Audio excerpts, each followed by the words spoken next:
আসসালামু আলাইকুম। গতকালকে সিদ্ধান্ত নিয়েছিলাম আর ফেসবুক বা ইউটিউব লাইভে আসবো না। তারপরও অপ্রাসঙ্গিক কিছু বিষয় আমাদের সামনে চলে আসে। বাধ্য হয়েই একটা লাইভ করতেই হয় অনেক ক্ষেত্রে।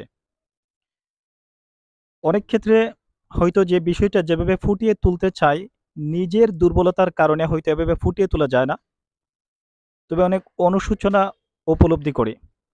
আজকে যারা আমার ভিডিওটা দেখবেন, আমি ২ টা মিনিট আপনাদের কাছে চেয়ে নিচ্ছি। অন্তত ১ম ২ টা মিনিট একটু ধৈর্য সহকারে আপনারা শুনুন। তারপরও যদি আপনাদের ভালো লাগে, হয়তো বাকি ২-৩ মিনিট কন্টিনিউ করলেন। আমি ভিডিওটা বেশি লম্বাও করব না। আপনার ২-৩ মিনিটের ভিতরে শেষ করেই দিব। টোটাল ৫-৬ মিনিট হয়তো।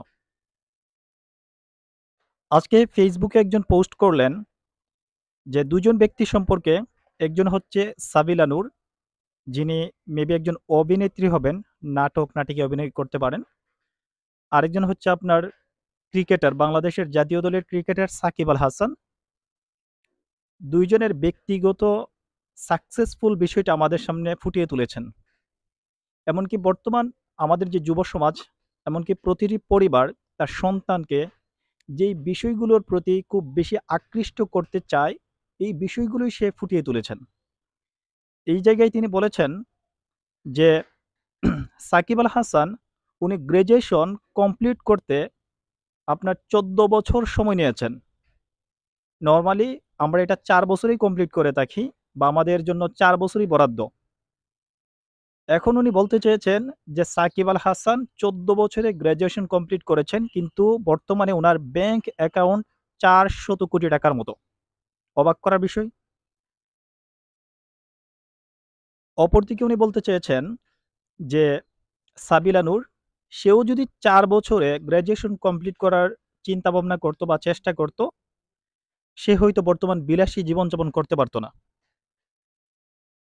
দিন শেষে উনি এই জিনিসটা বলেছেন যে টাকা ইনকামের জন্য পড়াশোনায় সময় ইনভেস্টমেন্ট করা, এটা আসলে বোকামির পর্যায়েই পড়ে। এখন আমি এই ২ টা উক্তি থেকে বা ২ জন সেলিব্রিটি থেকে বা সেলিব্রিটিদের নিয়ে যে বিষয়টা আপনাদের সাথে আলোচনা করতে চাই, এইটা হচ্ছে, আমি এক কথা ১ম এই বলে দেই, যেমন একটা প্রবাদে আছে এমন, "all well that ends well". শেষ ভালো যার, সব ভালোই তার। এখন আমরা যদি যে পড়াশোনাটাকে টাকা ইনকাম করার মেশিন মনে করি, তাহলে আমাদের সমাজে আপনার যে জেনারেল আজিজ আর বেনজির আর হচ্ছে আপনার আনোয়ার আজিম ছাড়া এর চেয়ে ভালো মানুষ আমাদের সমাজে জন্ম নিবে না।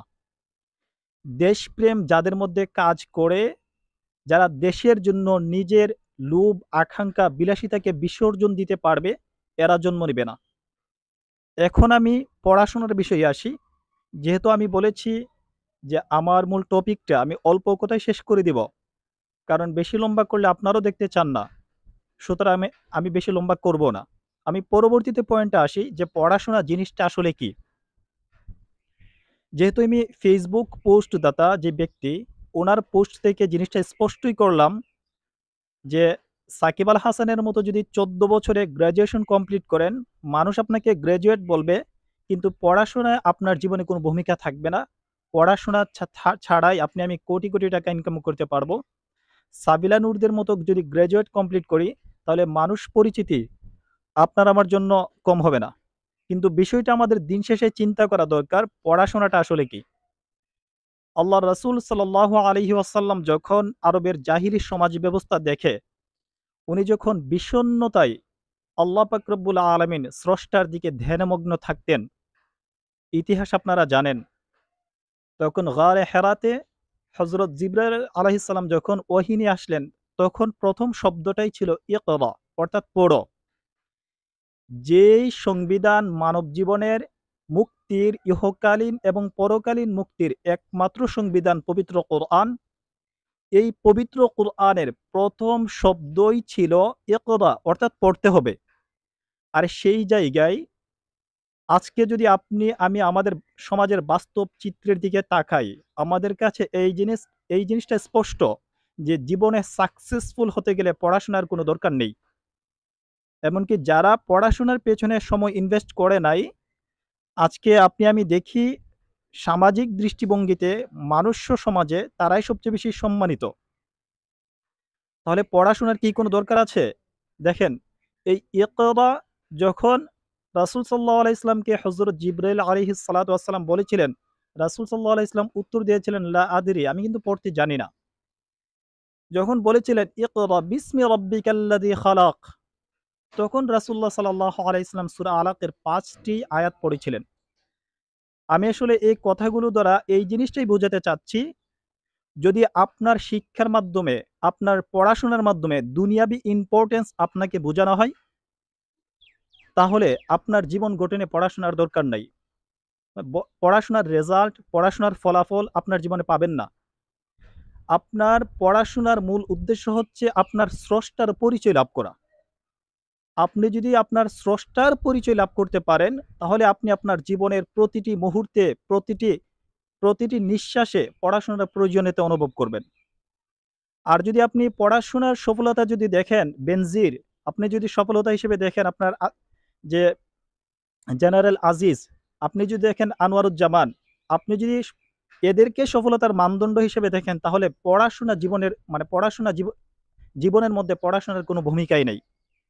আমি আসলে এই সাকিব আল হাসান আর যে সাবিলা নূর, এই দুজন সেলিব্রিটি সম্পর্কে কথাটা এজন্যই আমাকে বলতে হচ্ছে যে যারা বলেন পড়াশোনার ইম্পর্টেন্স মানে জীবনে দরকার নাই, তাদের বোঝা উচিত আপনি যে যাকে সফলতার মানদণ্ড হিসেবে গণনা করছেন বা গণ্য করছেন, এই দিকে হলে আসলেই পড়াশোনার কোনো দরকার নেই।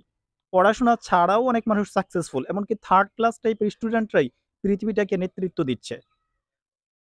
আর যদি আপনার আপনার পরিচয়, আপনার রবের পরিচয়, আপনার ইহকালীন সফলতা একই সাথে পরকালীন সফলতা, রব্বানা আতিনা ফিদ দুনিয়া হাসানাতাও ওয়া ফিল আখিরাতি হাসানা। আপনি যদি ইহকালীন কল্যাণ এবং পরকালীন কল্যাণ চান, তাহলে আপনার পড়াশোনার দরকার আছে। আর এই পড়াশোনা মানুষের জীবনে সম্পূর্ণ মানদণ্ড, সংবিধান আল্লাহ পাক রব্বুল আলামিন যেই শব্দ দ্বারা শুরু করেছেন, এই শব্দটাই হচ্ছে পড়ো।